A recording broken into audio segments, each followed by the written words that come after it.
जुंगशाही में आशिक रसूल जोखियो जी रिपोर्ट मुताबिक ठटे ज़िले के जुंगशाही भरिसां वाक़े ॻोठ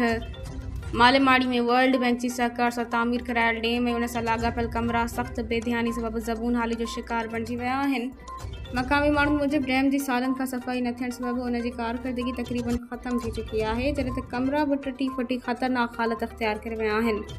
ॻोठणनि जो चवणु आहे त लाॻापियल खातनि पारां हिन अहम मनसूबे की सार संभाल न थियण सबब सरकारी वसीला ज़ाया थी रहा आहिनि ऐं बरसाती पानी की ज़ख़ीरेदारी जो मक़सद भी पूरो नथो थी सघे। सिंध में नंढनि डैम्स की तामीर ऐं बहाली मुख़्तलिफ़ तरक़ियाती मनसूबनि जो हिस्सो रही है, जिनजो मक़सद बरसाती पानी महफूज़ करण ऐं मक़ामी आबादी के फ़ाइदो पहुचाइण हो। इलाक़े वासियुनि सिंध हुकूमत ज़िले इंतज़ामिया ऐं लाॻापियल अख़्तियारनि खां मुतालबो कयो आहे त डैम जी फौरी सफ़ाई कराई वञे, टुटल कमरनि जी मुरम्मत कई वञे ऐं हिन अहम मनसूबे खे ॿीहर फाल बणाए अवाम खे हिन जा हक़ीक़ी फ़ाइदा फ़राहम किया वञनि।